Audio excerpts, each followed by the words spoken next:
Welcome back to the Hardworking Man podcast. I'm Heath. I'm Rachel. And today we're going to talk about Facebook Marketplace finds, deals, making money, saving money, and what I call man math. Man math. If you've heard of girl math that's taken over the internet, then man math, Heath says he has the answer to. He follows man math. I've been using man math for years, and I feel like it's been super successful for me. I mean, man math is what makes you scour Facebook Marketplace every single day.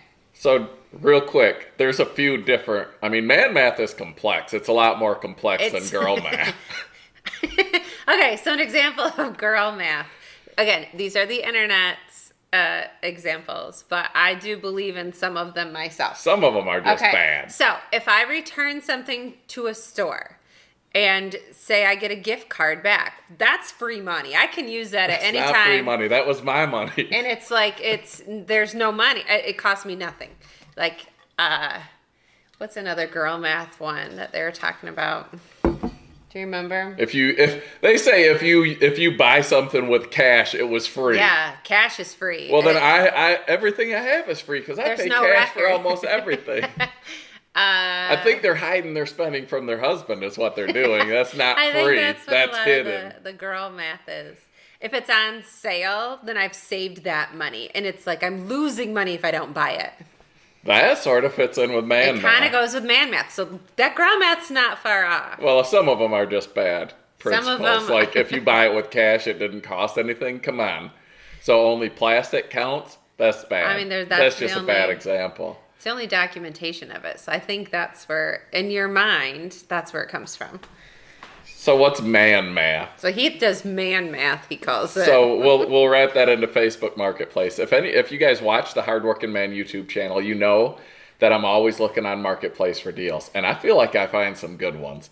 And I have an awesome wife who, when I find good deals, she lets me buy them sometimes. And sometimes she lets me buy stuff without even knowing that she gave me the approval to buy it. Don't say lets you buy it, because that would lead one to believe that you're asking if I it's do okay. ask. I ask all the time. You never ask. No, yes, I do. That you is just the don't know issue. that I'm asking, and you answer. And we'll talk about that, what I'm referring to there. Yeah, what do you mean by that? So, the all-wood log splitter. Back before we even started our YouTube channel, I wanted to get a little more serious about making firewood, because we made firewood to heat our house. As the kids got older and wanted money, I was like, you want money to buy a video game, to take a girl out, to do whatever it is, then you can earn that. I want you to not come with your hand out, but come and earn that money. Learn that to get money, it takes work. So I said, you know what? We've got this firewood here. I'll help you buck it up, split it up. We'll build a roadside stand. You manage the roadside stand, and that's your spending money. We pay for your sports. We pay for your school. We pay for your clothes. You know, all the necessities. But the extras that you want $50 to go to the fair, then earn that money so you appreciate it more. And I feel that's important. So we started getting bigger into that. Roadside stands, selling more wood. People contacting us from the roadside stands, wanting third of a cord deliveries. It's just continued to grow from that. Well, I had a log splitter it was a homemade log splitter. I started with a Husky store-built 35 ton, and that could make a third of a cord in around an hour probably, but it was a lot of work. I then wanted to get a firewood processor, but I was like, I don't think I'm ready for that yet. So I started looking for a used log splitter, and I found a home-built unit, Big Blue. It's been on the channel for a little while before. And I thought, man, that's going to be a lot nicer. So I bought Big Blue. I think I paid about $3,000 or $3,500 for it. And it was a little bit faster, but it was a little easier because it was a push-through wedge. It had a hydraulic adjustable wedge. So instead of handling every piece, you could just push it into a big pile, and it went a little bit quicker and a little bit easier. But then as we got more serious and I started watching YouTube, I think that's mainly the key right there. YouTube is great for He had information. FOMO. Everyone else had nice splitters and he did not. Well, I found Joe from Ohio Wood Burner, and he had a Yappa firewood processor, and I'm like, that thing's slick. If I could add that to the process, we could make all the wood we burn, all the wood we sell.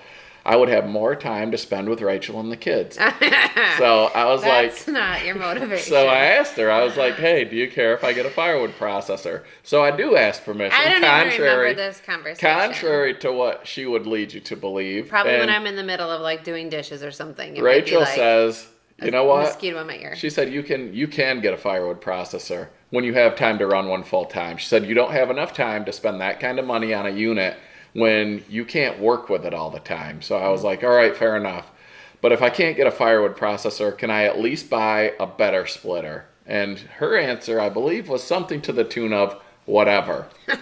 Check. No. I asked. She gave permission. No. I started shopping. That's what he thinks. You know when I knew that we were getting a new splitter was when I was standing there recording a video with you running Old Blue. And at the end we're doing the wrap out. And then he's like, something about when we get our new splitter. And I looked at him it was a great look too. What? What are we? Huh? Because she gave me permission to buy it, but I wanted to surprise her, so I didn't tell her what I decided to buy when I did buy it. I had no knowledge of that.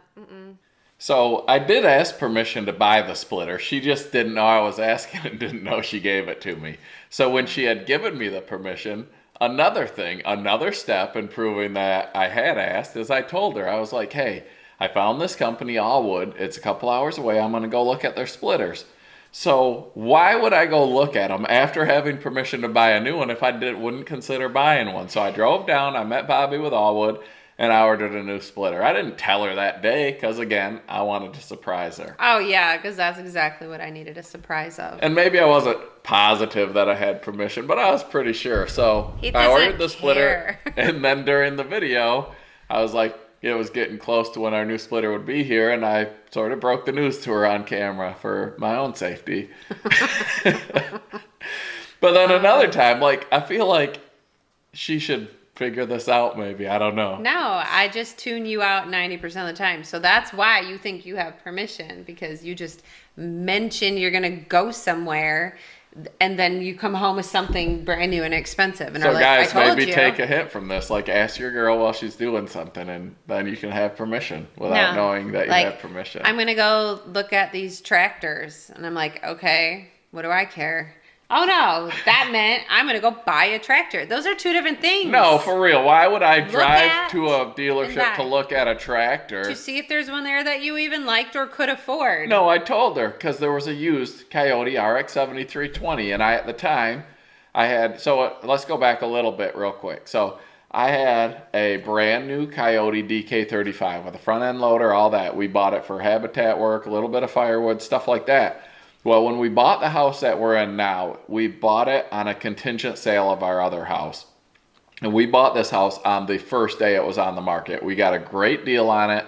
The seller loved the fact that we had 4 kids. They raised 4 kids here. They accepted our offer contingent, which at the time, the real estate market was pretty hot, and we didn't think that a contingent offer would get accepted, but they accepted it. After they accepted our offer, they had other people that wanted to buy the house. They offered them more money, non-contingent, everything. And so the seller was like, I don't want to force their contingency, but I don't want to turn away another buyer for more money if they can't buy it. So we're like, nope, we're buying it no matter what. We sold our house, which lifted our contingency. The sale of our house ended up falling through. So in order to not lose this house, I had to sell my tractor, the DK35 with the loader. I had to sell my truck. It was a nice Chevy Silverado 2500 HD. I had to sell a couple other things because we had to buy this house without selling our other one. So then after that, once we got back on our feet, sold our house, I bought a used DK35 with no loader. I used that for quite a while. And at this point, I was ready to get back into a loader. And they had that 74 horse with almost 4,000 pound lift capacity used at a dealership for like $17,000, which in today's day and age, that would have been, I wouldn't even ask. I'd have just went and bought the thing because it's worth way more than that. But I asked Rachel, hey, they got this this RX 7320. Do you care if I go look at it? She's like, no, go ahead. So in my opinion, why are you going to go look at a used tractor at a dealership if you aren't going to buy it if it meets your expectations? So I went there and I looked at it and I'm like, yeah, I'll take it. I come home the next day, we were doing something and I was like, are you going to come with me? And she's like, for what? to go pick up the tractor. And she didn't know exactly. I guess she didn't realize that she gave me permission, but she did. So I bought the tractor. We went and picked it up. It's been great. She's really happy that she gave me permission because it comes in so handy all the time. I'm starting to get mad thinking about the stories now. These aren't fun stories. All right, so let's move on then. Man math. What is it? What is it as far as I'm concerned? So I grew up poor. I grew up in a single wide trailer. I didn't have a lot. I've worked for everything I have. Nothing was handed to me, and that's why I think it's important to teach our kids to work for what they want. Rachel grew up a little better off than me, but by no means were we given anything. We paid for our own college. We bought all of our own vehicles. Like everything we've done, nothing against our parents. They weren't in the position to do that stuff for us, and I'm glad because we learned to work for what we want. But so when I look at something, like say a deal on Facebook Marketplace, I don't love spending money, but I'm really good at it. And Rachel... Keith does love spending money. He gets a dopamine fix. That's what she says. She says you. I get a dopamine fix. He does. She read this on the internet or something. It's something to do with his ADHD. The impulsivity of just making a purchase, and he gets this dopamine high. It's like a shot of heroin to his system to buy something, anything. It doesn't even matter. This isn't it's just true. Throw money, and he's like, whew, gets his fix. No. It's like a drug. Listen, like if I'm looking on Facebook Marketplace and I see a deal that I'm like, oh my gosh, that thing's worth $10,000. I can get it for $4,000. If I go buy that thing for $4,000 and I know it's worth $10,000, I just added $6,000 worth of equity to my life. So I spent money, but I grew in equity because I spent a little bit, but I gained a lot. Like for instance, that Nissan van we got, the NV 3500. We were looking for a van to go to Myrtle Beach, and my buddy from work had one. So I was like, hey, you want to do me a solid and rent me your van? You'll make a little bit of money. I'll have a van to take the group of 9 down to Myrtle Beach. We don't have to drive 2 vehicles. And he says, you know what? I would, but I just got hit by a kid in a $100,000 BMW that his parents bought him. The kid probably didn't appreciate it. Floored it off a green light, lost control, hit the van, and it was in the shop. So I was like, dang it. The insurance company totaled that thing out, and I looked at the pictures. It was hitting the back left wheel, and it wasn't bad at all. When I was in college, I would buy cars from insurance auctions, repair them, and sell them. Use that money to buy another one, repair it, sell it. That was how, when we were married with 2 young kids, I put myself through college for the second time, got my commercial pilot's license, raised our family. We bought a house. We had our vehicles. They weren't the nicest. I still don't drive the nicest vehicles. No. But that's all part of man math. So I was used to doing this. So I told him, I said, hey, ask your insurance company if they totaled it, if you can buy it back. So his insurance company totaled that van, gave him $32,000 for it. And I said, ask him if you can buy it back, and if you don't want it, I'll buy it. They sold it back to him for $6,000. I said, I'll give you $6,500 for it. So I bought a $32,000 van with a little bit of damage for $6,500. I have $1,000 into fixing that van. So I've got $7,500, maybe $8,000 into arguably a $30,000 van. How can I not do that? By man math, I just added $20,000 into my bank account. Because if I have to, I can sell that and walk away now with $25,000, $30,000 on an $8,000 investment. So that is one look into man math. Right. Or so when he does like deer tracks and gets paid cash, that's free money. He can just spend that. It's money I wouldn't have otherwise had. So if I do a job, like say, she just brought up deer track. We have a dog, we go track deer for people. If I go track a deer for you, and it takes an hour or 2 of my time, and it's a $200 fee, I now have $200 that I would not have otherwise had. So that's like play money. Yeah. It's sort of like the girl money where they return something that was bought with real money, and now they call that free money. Mine is actually extra money added into the account. So it's, you sell a load of firewood that you didn't expect to sell. That's extra money. That's play money. You go do a side job. That's play money. That's not part of the regular.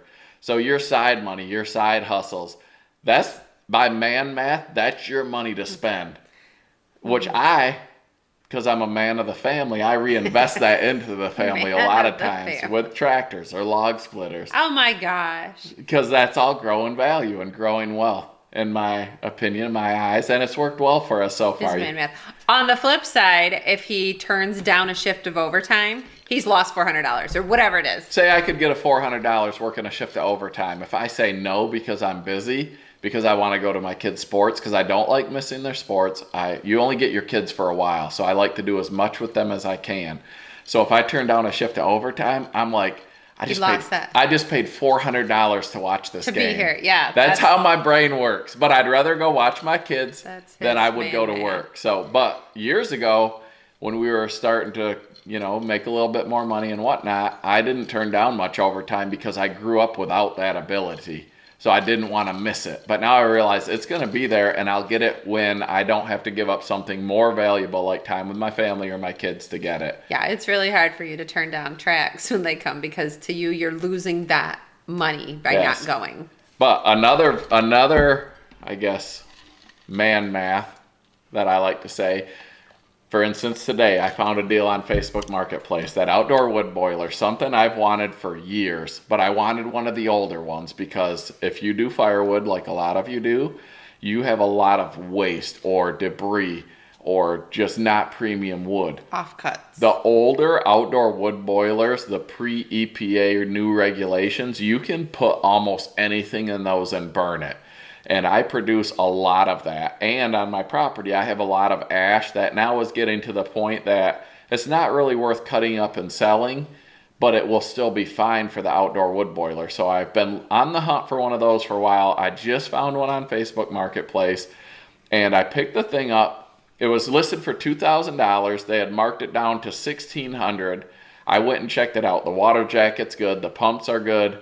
It needs a little bit of maintenance, but I'm going to put that into it. So I was willing to pay the $1,600 for that when I went and looked at it. But then I talked him down. I said, you know what? What's your best price? He never pays full price. No, you can't pay full price. I'd talk him down at the store if they'd let me. So he says, I said, what's the best price you can do on this? Cash money out the door. You don't have to hassle with people contacting you on Marketplace anymore. And he goes, well, what were you thinking? Again, I'm willing to pay $1,600. I hope the guy doesn't watch this video. But I said, you know what? I was thinking about $1,000. And he goes, if you'll do $1,000, I'll take $1,000. So now, man math, I got $600 worth of play money. So I took my girl out to lunch. Check out the short where she took my beer, because it was in a cute cup. She doesn't drink beer. No, I don't like beer, but it was red ale. It was a red ale from the brewery next door. It was in a mason jar. Yeah, in a mason jar. And she's like, I want to taste that. I was like, hold up, let me get this on camera, because she doesn't like beer, and this is a red ale. And so check out the short. That was awesome. I knew it was going to be bad when I sniffed it, and I was like, oh. Oh, you can tell when she sniffed it. She didn't like the smell, but she still went for it. I kind of thought maybe it'd be more of a cidery beer. It wasn't. It wasn't. But anyways, the man math in that is I have $600 now. In his mind, $600. That I was going to spend on that boiler and didn't have to because I talked him down. So now $600 bonus dollars. It's like I had a scratch off and I got $600 to spend. No. I want to know why man math doesn't work towards my kitchen. It does. I've got 2 sets of cabinets. See, because you got the dopamine fix from buying 2 full Here sets. she goes again. And it has to be, the dopamine fix doesn't work if it's anything under 1,000. I think 1,000 is about your threshold. Well, then you just went against yourself, because that first set of cabinets we got for like $500 or $600. So it's not the dopamine. About you. It's about giving you what you want. No, you can't even say that with a straight face. No, I don't know. That kitchen. See, all these spending things. He just picked up a 4-wheeler because it was man math. He couldn't not get it. Whatever it was worth. Because I have a different one. So I have another 4-wheeler that I bought for $500. And now I'm going to sell it for probably $1,500. And I bought the new 4-wheeler for $1,750, which is worth about $3,000. So now I turned a $500 4-wheeler into a $3,000 4-wheeler. But I still have to sell the $500 4-wheeler for $1,500. But in man math, it's all equity. It's all money sitting there. See, I feel like you're like the guy who's gonna go buy, kitty litter because it's on sale, and you would be losing money No, if you I don't didn't. have a cat. No. But I do have a hard time passing up a great deal. But I also am not very good at selling the stuff that I plan to sell. No, he's a hoarder. Like chainsaws. I'm like, you know what? I'm going to buy this new saw. I'm going to sell 2 of my old ones. Then I don't sell the old ones. So that's where the man math gets a little bit off when you don't follow through. Yeah, you gotta follow through. I need to work on that. But I mean, some things are worth it. I mean, being so close to Canada, he also checks the Canada marketplace. And you get 30% off with the exchange rate with right the now. exchange rate, it's kind of silly to not buy stuff over there. So like vehicles, we've gotten some sweet deals on vehicles, and I will say that's worth it. And while that the cabinets, the second set came we from got Canada. a beautiful set of cabinets that I'm going to be unselling here soon. I gave myself a deadline, 2023. Yeah. It's October, folks. I don't think he understands. He's got like 6 weeks left. It's not happening. But we had a few setbacks, tractor problems, truck problems, car problems. So Excuses. I feel like I deserve a little bit of a reprieve, maybe half of 2024. No. Come on. No. I don't think so. Do we give him any break? I don't think so. Comment. Let us know on YouTube on the comments. The people are in my favor for this kitchen. They are, but I think that's because you're cuter than me. Well, I do a lot for you. But here's another thing. You brought up vehicles. I don't drive very nice vehicles. My dually's not bad. It's a 2013. It's got now over 300,000 miles on it. And it's got like a dented in door because you ran into something. I was in a hurry. I hit a tractor tire. You dented the whole thing, putting that maple sap in the back. I use my trucks for work. That's what they're for. That's why I don't want a $100,000 truck, because I drive them in the woods. I haul firewood. I do work with them. But at the same time, again, man math, I have that truck. It gets 13, 14 miles a gallon. It runs on diesel. And for a little while there, back when diesel wasn't that expensive, say around our last administration, I was driving that as a daily driver because it wasn't too bad and I loved driving it. Well, as prices climb and stuff gets more expensive, I was like, man, I'm spending a lot of money on fuel because we put on Rachel's car with her being a realtor, me doing my job. The kids in their sports. The property up north, everything that we do, we put 30 to 40,000 miles on each of our main vehicles every single year. So we're not leasing. If we buy a new car, within a few years, the value drops so much from it not being new and from there being so many miles on it. To me, it's not worth it. But when I'm driving that truck, and I love driving it, but it was getting expensive. So I'm like, man math, if I can find a car for cheaper that gets better mileage, I'll figure out. So driving this truck, it's $4.30 a gallon for diesel. I get 13, 14 miles a gallon. If I drive 5,000 miles, it costs me this much. If I buy a little fuel economy car and I pay $3,000 for it, and gas is a little bit cheaper than diesel, so it's now $3.80 a gallon or whatever. If I drive this many miles, I've now recouped what I paid for that car. So from that point on, via man math, I'm making money every time I drive that car instead of my truck. And then when I sell that car, which I did, that's all profit as well. So you can't say I'm wrong on that because I'm adding value, right? Well, but I feel like that's better than girl math. We're not in competition here. You're continually finding new cars to buy for no good reason. And then we have cars just sitting around the yard, so it looks like a junkyard. And my dad was from the Upper Peninsula of Michigan, so I've come a long ways. That just because you're from UP does not mean you have to look like you live in a junkyard. I don't have a single engine hanging from a tree limb, so it's like generational. You can't make too big of a leap at once. You know what? My favorite conversation at Bunyan was talking to frickin' Jeep's wife, Sarah. Bless her heart. She is my future. She showed me my future because she's still dealing with the exact same things I am now. You act like you're dealing with me instead of being blessed by me. It's a daily exercise to deal with Oh, all that man. goes on with all of to live with somebody who has ADHD. The amazingness is just, you can't I'm not bottle it saying up. it's bad. I'm just saying it's different. It's different than if you have it. So she exists in my world, and she also was like, our cars are pieces of crap. And I was like, no, don't tell me No, that. they're good values. Like, I had hopes that this is like something we can overcome as we age, but no. So that was a fun conversation. I don't know. It's not just you. But what do you guys think? If you get a deal, like, do you pass it up if it doesn't maybe fit? Like, I'll literally be like, don't spend any money. No, I bet. Don't spend any money. We don't have any He money. tells me that. Don't and then spend the money. next day, I'll see something that is worth $3,000 that I can buy for $500, and I buy it. And Rachel and the kids are like, I thought Dad said we don't have any money. They're like, we Well- think this is not real anymore. He keeps saying there's no money, and then he pulls up with a new dump truck. Mother's Day. Freaking Mother's Day. There was a new giant dump truck that you had bought. And something else. What else did you buy at Mother's I don't know, Day? but the dump truck, I believe, if my memory is correct, I bought it for $1,200, put a few $100s into it, and I sold it for over $4,000. So happy Mother's Day! Yeah, I didn't just see made any of that. over $2,500 because I reinvested it. It's like a big, huge snowball that's barreling downhill, getting bigger as we Was go. that when you bought the samurai saw too? It may have been, but the samurai is also an integral part of our wood processing I feel like system there now. was like the week of Mother's Day you bought an all amazing of bouquet this of flowers. equipment for you. And I got No, for us. It's investments in our future. and I did. I think I got some flowers. Investments in our future.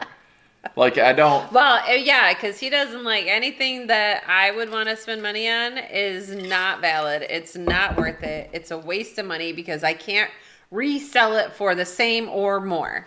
Right. But what Am I wrong? You can't put a price on happiness and joy. And I mean, if you had your way, I would never get my hair done. I do not harass you You- about getting your hair done. you I'm used supportive to. of you. No, you and I've used to. improved because I'm learning as I go. Is that what we call Yes. it? Okay. No, you Improvement. used to make me feel really bad about But I getting my didn't hair realize that until you brought it to my attention, and now done. You're I like, do not. What? In fact, I'm like, hey girl, why don't you go get your hair No, done? he does not. And as a guy, you can't win because then she's like, oh, you think my hair looks bad? Like, No, he does not do that.